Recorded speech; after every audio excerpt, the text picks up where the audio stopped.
If there is anyone out there who still doubts that America is a place where all things are possible, who still questions the power of our democracy, tonight is your answer.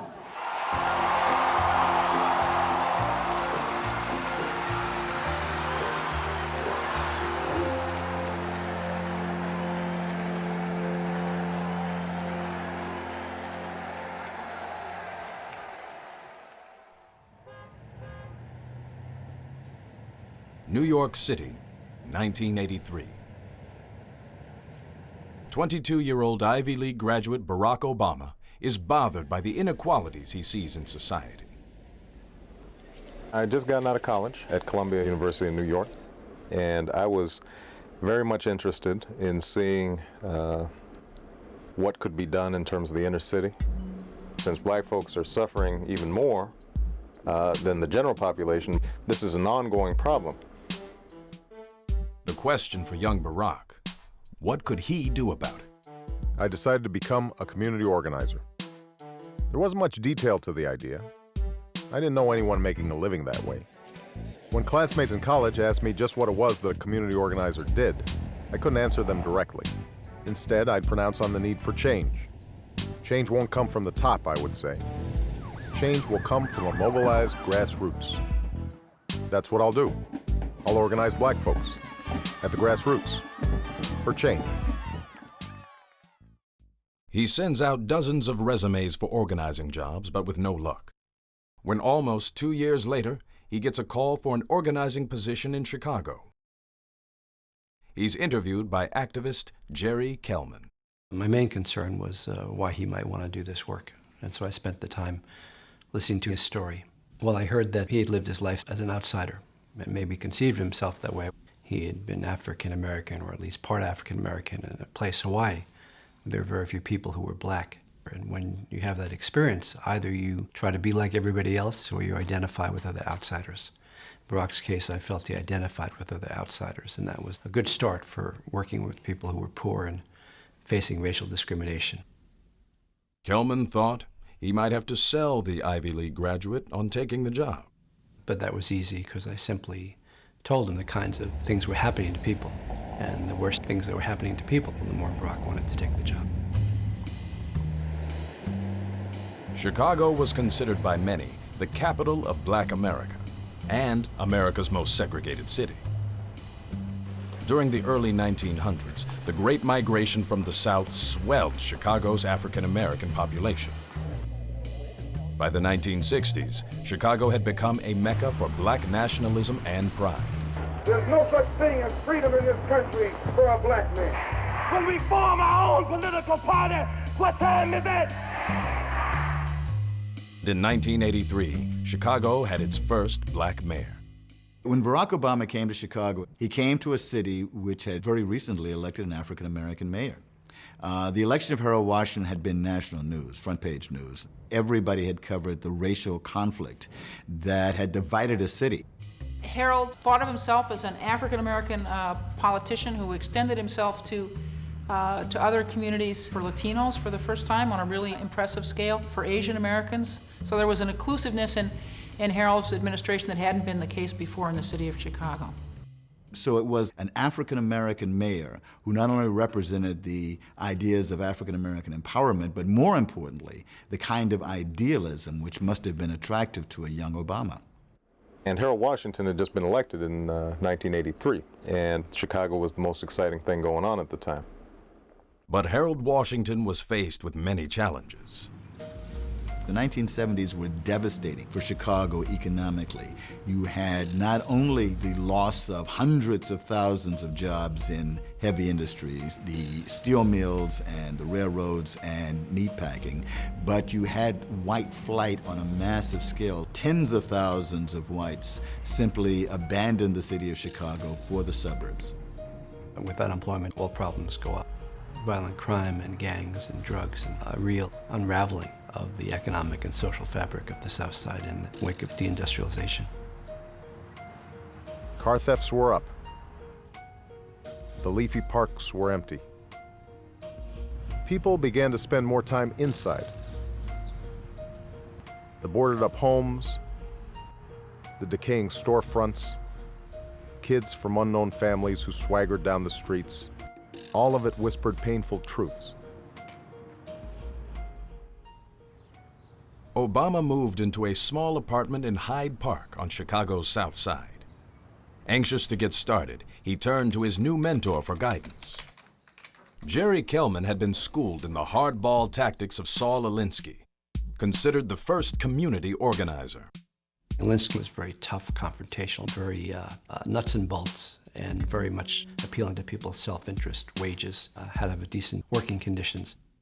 Alinsky's principles would be a strong influence on young Obama. The key principle was power. Alinsky defined power as the ability to act in concert with others, not in isolation as an individual.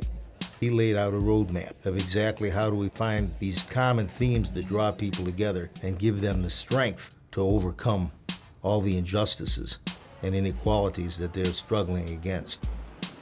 What is necessary for me to stand up and defend what I believe in and what I hold sacred? And there's only one answer: power. Although Harold Washington was a black independent mayor, the apparatus of most things were still in the hands of what we fondly called the Democratic machine of Chicago. The predominantly white Democratic machine controlled Chicago politics for decades. Patronage and graft were common. Because of this, improvements in some areas of the city were ignored. Case in point, the 2,000-unit Altgeld Gardens.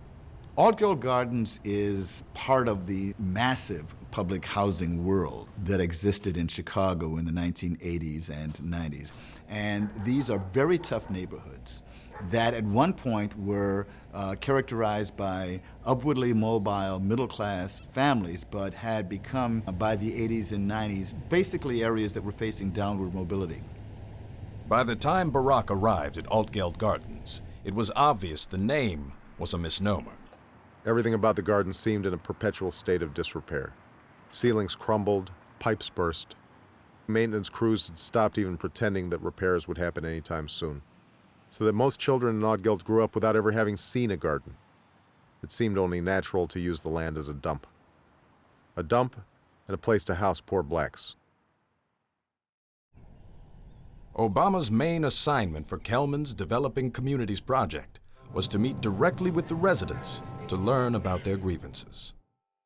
The first thing that we taught Obama was to listen to people in their home, on their job, and listen to what they have to say about their lives and what's important to them. As Obama met the residents, he found that many were single mothers. They were spirited, good-humored women, women who, without husbands to help, somehow managed to raise sons and daughters, juggle an assortment of part-time jobs and small business schemes, and organize Girl Scout troops, fashion shows, and summer camps for the parade of children that wandered through the church every day. We were at St. Helena's of the Cross Church in a conference room, and Jerry Kelman brought in Barack. The first impression was basically, he is really young. He was, 23, 24 years old. It was an unusual thing for someone his age to be that concerned about other people. We had a Tuesday organizers meeting, and we would talk about the different issues that we were working on. He began to listen for commonality. What was it that tied people together? They often disagreed, they maybe even disliked one another, but his job was to mold them into a group that could begin to speak with a common voice in their own behalf. He helped us identify the problems, help us turn those problems into issues which were then doable, solvable, and then go on to identify who was responsible for resolving it. There were a number of issues at Altgeld, but the community found a rallying cry. I saw this white machine sitting out there, and as I got closer, pebbles started to hit me in the face, and I said, oh, wow, what is this? And two guys stepped out from the basement in these, we call them the astronaut suits. I knocked on one of the guys' masks, and I asked him, I said, what are you doing? And he told me, he says, we're removing asbestos. I said, removing asbestos? And he says, only on the first floor, only on the first floor. And I said, oh, I said, no tenants live on the first floor. They were removing asbestos for employees who were only there for 8 hours. But here, tenants who live there 24 hours a day, they weren't going to do any removal for them. Obama's role was to engineer a plan of attack for the residents. The group decided to get together and go down to CHA, then meet with the management down there. The CHA was the Chicago Housing Authority, responsible for all low-income projects in the city. Barack said we had to go. We just fell in line. So Barack chartered a bus, a little yellow school bus. We went to the Chicago Housing Authority. They told us the director would be with us shortly, you know. Although they had a scheduled appointment, they were left waiting in a hallway for hours. I looked at Barack and I said, they're playing with us, you know. He's not going to meet with us. And I said, I've looked over there at his offices, and I don't even believe he's here, you know. Obama was getting his first taste of Chicago bureaucracy. Barack might have been irritated, but he never showed anger. But I noticed that if he smoked one cigarette and then he began to smoke another one, then I call those his 2 cigarette moments, and there was a little anxiety or something that was going on. When a news crew which had been tipped off arrived unexpectedly, the director's secretary suddenly changed her tone. She got us in this little anteroom, and do you all want coffee? Do you want donuts? Do you want blah, blah, blah? The director's busy right now, but he's going to get to you all. They tried to throw everybody off track with promises about what do you need for your apartment? Could you use a new refrigerator? We had a choice. We could either have the asbestos removed or we could have the repairs done that we needed done. You know, we had people who didn't have bathtubs or kitchen sinks or stoves. So we didn't think that that was a real choice. The day ended with the group feeling they had not accomplished their goal. But their presence and persistence did have an impact. The meeting actually turned out to be more of a success than we thought, because one of the parents was able to make a statement to the press. We are sincere about having this taken care of, because once the power of the press was on board, the CHA director agreed to meet with Barack's Developing Communities project on their own turf, the gymnasium at Our Lady of the Gardens Church. Emotions were running high. This time, over 300 people showed up. We've started in Argyle, and we're going from department to department to determine the severity of the asbestos. We will install an abatement plan that you will be... The meeting disintegrated into pandemonium, but the point was made. And the issue was addressed. The asbestos was moved out of CHA, so I think it was a victory. I think the biggest victory, though, was the fact that parents, everyday people, forced an issue and made something happen. Success with the asbestos issue changed Obama in a fundamental way. It showed him what was possible. One of the main issues was public safety, gangs. Our church was frequently vandalized. We had a lot of graffiti on the walls. You know, people would break in, they would take the PA systems. Of course, there was unemployment in the neighborhood, and then dealing with drug abuse. To confront these other serious problems, it was necessary that Obama engage the help of ministers from the black churches. They asked me if I would be willing to sit down with some other pastors who had the same kind of thoughts and ideas and see if there was something that we could do together. Barack was very young, and a lot of the ministers were much older and had been established in the community for many, many years. At his first meeting with the group, Obama was stating his goals when he was interrupted by one of the ministers. Listen, what's your name again? Obama? The last thing we need is to join up with a bunch of white money and Catholic churches and Jewish organizers to solve our problems. They're not interested in us. Shoot, the archdiocese in this city is run by stone-cold racists. White folks coming in here think that they know what's best for us. hiring a bunch of high-talking, college-educated brothers like yourself who don't know no better, and all they want to do is take over. Right now, you're on the wrong side of the battle. Now, when that meeting began to deteriorate, and it really did, Barack, he let the guy that basically was the Judas in the group, he let him leave, and then Barack, he said, let's not go out of here yet. Let's spend 10 minutes rehashing what just went wrong to make sure that the next time we meet, we don't make the same mistakes. From that moment, we began talking about what went well, who was good at doing what, and so we started a process of always evaluating what we had done in that meeting before that meeting closed. And when we planned the next meeting, of course, it went much better. The other guy was not invited. We worked on setting up job training programs in the community. We set up counseling programs for young people to get them into college. We set up projects whereby people would clean up their streets, remove vacant buildings, a whole range of different community issues that really taught me a lot about both the possibilities and the problems that confronted the black community in Chicago.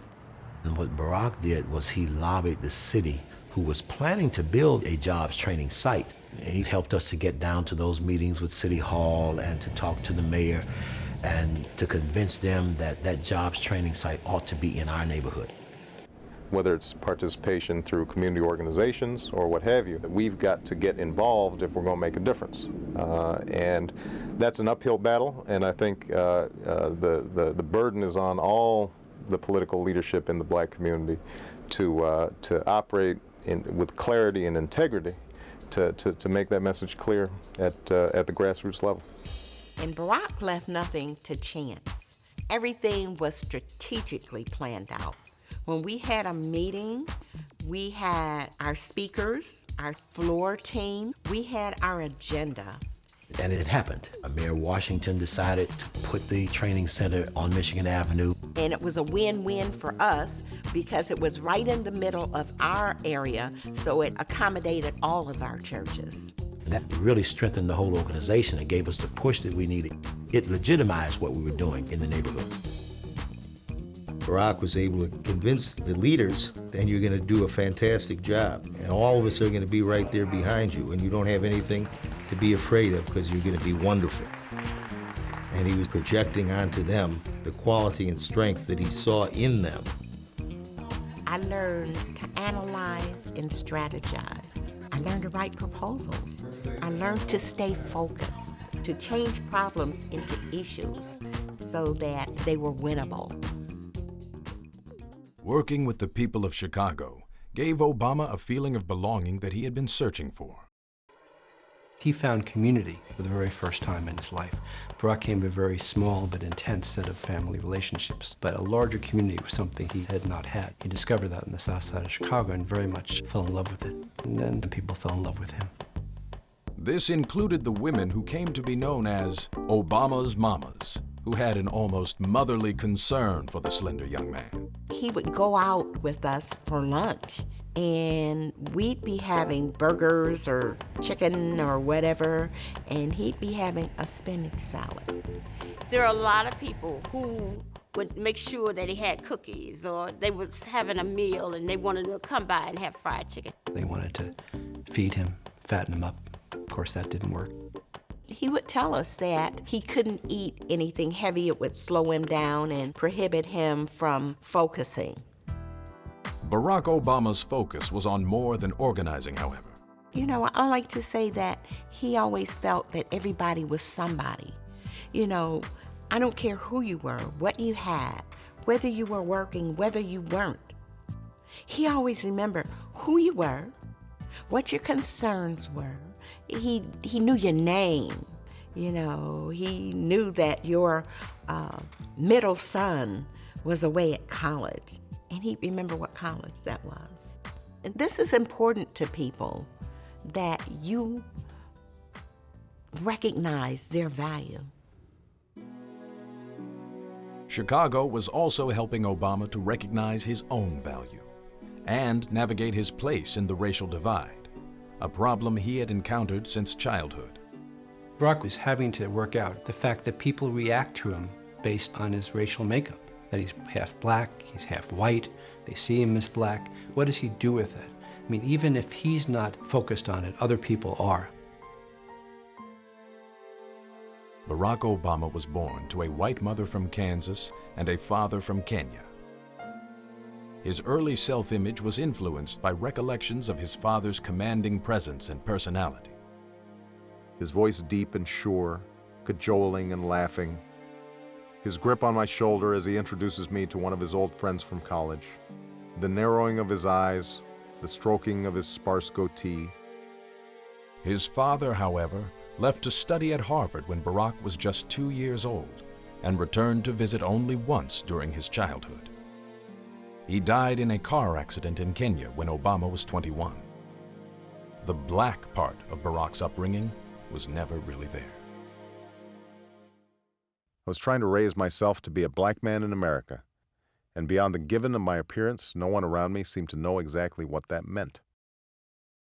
Growing up as a teenager in Hawaii with its diverse ethnicities would help shape Obama's worldview, but it was African American culture that he embraced the most. Though coming to terms with being a black man in America, Obama was still troubled by the father who abandoned him. All my life, I had carried a single image of my father, one that I had sometimes rebelled against, but had never questioned, one that I had later tried to take as my own. The brilliant scholar, the generous friend, the upstanding leader. My father had been all those things. But was he? After his father's death, Barack's half-sister Alma visited him in Chicago. He was 27 at the time, and I was there for 10 days. And I remember for the 10 days, all we did was talk. We talked and talked and talked and talked. So I was filling him in and everything he needed to know about my father. From Alma, Obama learned of their father's multiple wives, confrontations with the Kenyan government, the drinking binges, and the ultimate inability to care for his many dependents. Alma's startling revelations dispelled the grandiose father image he had held. That image had suddenly vanished, replaced by what? A bitter drunk? A defeated, lonely bureaucrat? To think that all my life I had been wrestling with nothing more than a ghost. Whatever I do, it seems, I won't do much worse than he did. Obama's mother worked hard at filling in for the missing father figure. If you want to understand Barack, well, you just have to know his mom. His mom expected Barack to be the best in everything. 5 days a week, she came into my room at 4 in the morning, force-fed me breakfast, and proceeded to teach me my English lessons for 3 hours before I left for school and she went to work. She would patiently repeat, "This is no picnic for me either, Buster." His mother's persistence encouraged a reading habit, and Obama read voraciously. Baldwin, Ellison, Hughes, Wright, Du Bois, Malcolm X. Writers who lodged an unsettling feeling in his impressionable young mind of injustices against blacks in America, and the poetry of a despairing culture. What happens to a dream deferred? Does it dry up like a raisin in the sun, or fester like a sore, and then run? Does it stink like rotten meat, or crust and sugar over like a syrupy sweet? Maybe it just sags like a heavy load, or does it explode? Barack's mother also fueled his spirit with the grainy black and white images of the civil rights movement. Such images became a form of prayer for me, bolstering my spirits, channeling my emotions in a way that words never could. They told me that I wasn't alone in my particular struggles. Barack wanted to be a civil rights organizer, but he was too young. So he was looking for the closest thing possible to the civil rights movement. That was community organizing. And it also was the direction that Dr. King went. Like Martin Luther King, Barack Obama wanted to bring about change for the underclasses. But to do that, he felt he needed to temper Saul Alinsky's hard-headed approach to organizing. Alinsky organizing was very much involved with self-interest. On the other hand, there was the civil rights movement, and that didn't appeal to self-interest. that appealed to people's ideals, their sense of a better world. Civil rights organizing was based in the heart, and we needed to use both. And I think that still reflects his sense of organizing and how he does things now. Communities had never been a given in this country, at least not for blacks. Communities had to be created, fought for, tended like gardens. They expanded or contracted with the dreams of men. And in the civil rights movement, those dreams had been large. Through organizing, through shared sacrifice, this community, I imagine, was still in the making, built on the promise that the larger American community, black, white, and brown, could somehow redefine itself.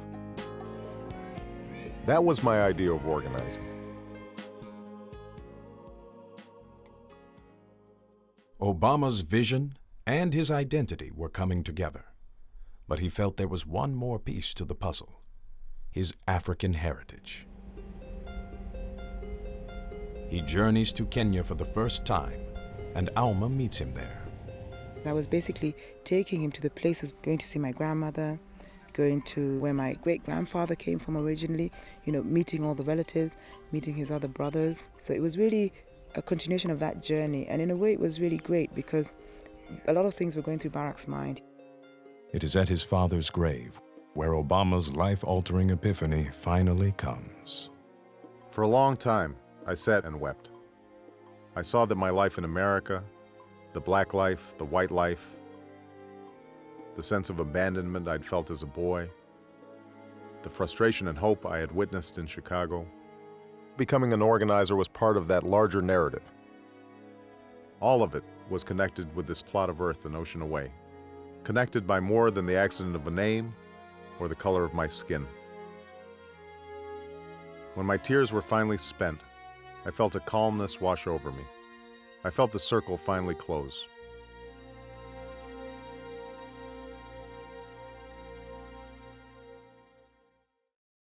After 3 years as an organizer, Obama decided it was time to move on.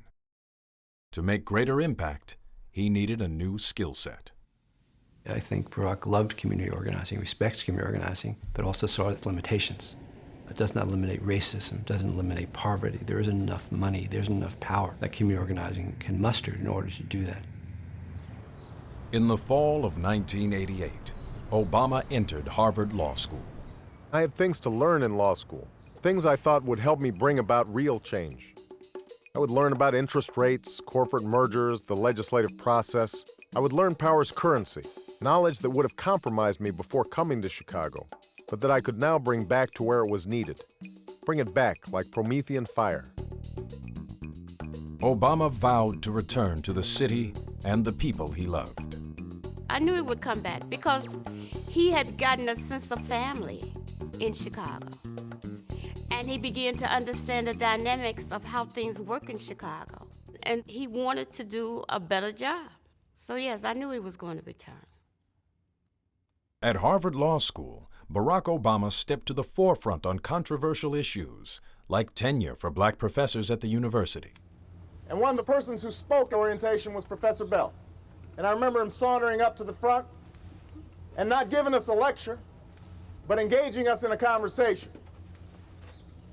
and speaking the truth. The excellence of his scholarship has changed the standards of what legal writing is about. He hasn't done it simply by his good looks and easy charm, although he has both in ample measure.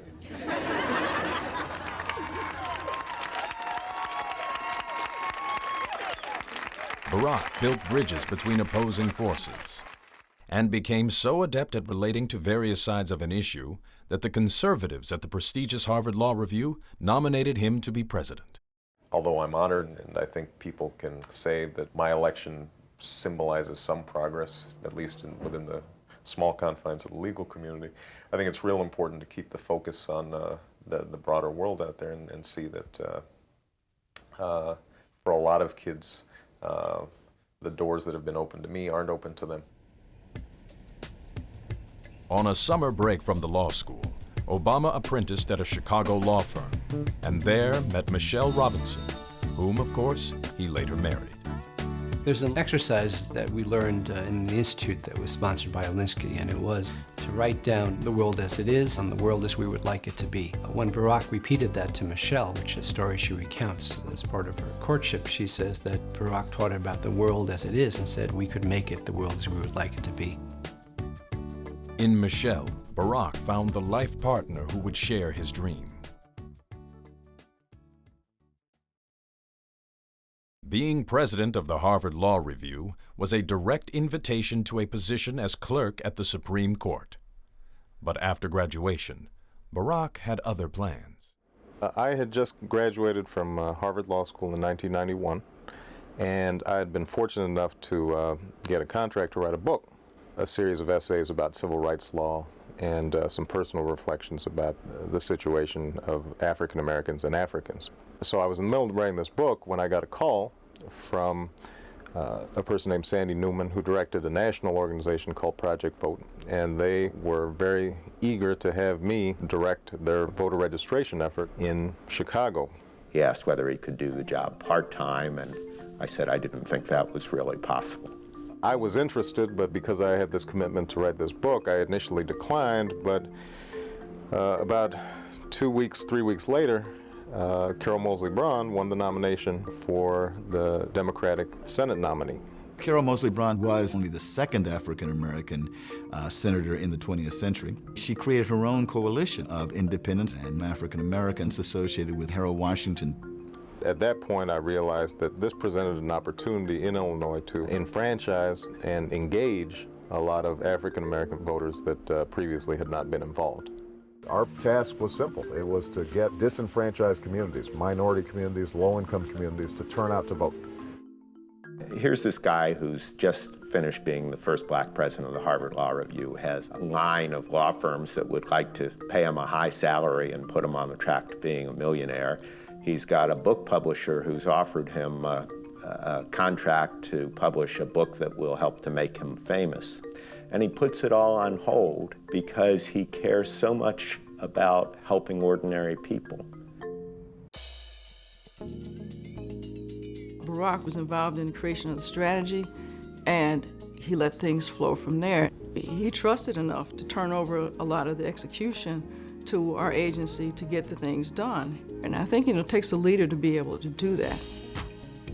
Soft Sheen's advertising arm, Brainstorm Communications, created Project Vote's powerful slogan, "It's a power thing." At the time, there was a saying called, "It's a black thing, you wouldn't understand." So we said, well, we'll make it a power thing. It's a power thing really became a call to action for people to really get empowered to take advantage of the opportunity and the right to vote. It was a time when, after 12 years of Reagan and Bush, that in the African American community there was a lot of interest in the election, a lot of support for the Democratic Party. And this was also in the 90s, Nelson Mandela had just been freed. So there was a lot of kinetic energy around, people kind of looking for something to latch onto. And It's a Power thing was it. The next step was for Obama to enlist the media. I don't think that there's probably any other vehicle outside of the black church as important for African-American public opinion as the radio stations. Especially WVON, I think, is probably the most activist of the African-American radio stations. This is the Talk of Chicago, 1690 WVON. I'm Cliff Kelly, and we are continuing our conversation. We were able to negotiate with the major radio stations like VON to really drum up a lot of support for voter registration. Well, Barack actually, he knew the significance of the radio station in galvanizing the community and being that voice that could really get the word out. And so he came to ask our participation in this initiative. And so if they had an event where they sent their DJs, they would say, give us a registration table. Barack would fire up his group and send somebody over there to register people. And in that way, we worked hand in hand with the radio stations, building traffic and driving people to a particular location. So we tried to capture people coming and going, no matter where they were. Barack, when he taps into that, which he believes in, he goes to the wire with it. And you can see it then. Although you'd like to think that folks would register just because it was their civic duty, I think, in a media age like this, you really have to reach out to young people and show that registration was hip, was popular, was trending. The organizers had hoped to register 75,000 new voters. But when we heard a few days after the registration had closed that we had gotten 150,000 voters registered, we were high-fiving, we were moonwalking, we were doing everything we could do because it was beyond our wildest dreams that we would accomplish that. It strengthened the ability of the black community to realize that they had power. Project Vote was very important. It was a stepping stone toward African American political empowerment because it did register African Americans who had been previously marginalized. Politics does matter. It can make the difference in terms of a benefits check. It can make the difference in terms of school funding. Citizens can't just remove themselves from that process. They actually have to engage themselves and not just leave it to the professionals. Project Vote became Obama's biggest accomplishment as an organizer. It also affirmed what had led him to organizing in the first place, wanting to change things. The history of Chicago independent politics is learning how to win, learning how to count votes, learning how to get your voters to the polls. They don't want symbolic victories, they want actual victories because you need power in order to do good. This is a lesson that Obama learned in Chicago, where the politics is hard-nosed, where you can't do good if you can't win office. After the grand success of Project Vote, 32-year-old Barack Obama was a rising star in Chicago. Approached by dozens of law firms, he decided to join the firm of civil rights activist Judd Minor, who had been the city attorney during Mayor Harold Washington's tenure. Barack was incredibly analytical and thoughtful. He was a wonderful writer, had a capacity to grasp issues and concepts very quickly, could absorb work very fast. The firm that I work with focuses mostly on a variety of civil rights work. We take on a lot of voting rights cases. We do a lot of employment discrimination cases. We also represent church groups who are doing a range of exciting projects, building low-income housing, trying to create black businesses in the community, and essentially acting as their commercial lawyers. And he was interested in being a lawyer representing those organizations in their development work. There's a continuity between the work that I did with Project Vote, the work that I did as an organizer that originally brought me to Chicago, and the work that I'm doing now as an attorney. And so, I'm very excited by it. Obama practiced with the law firm of Minor, Barnhill, and Gallant for almost 10 years. He also took on a second career in response to a cold call. He picked up the telephone, and I said, I was wondering if you have plans after law school. And Barack Obama said, well, I have a contract to write a book on voting rights. And I said, well, why don't you write your book on voting rights at the University of Chicago, and we'll make you a law and government fellow.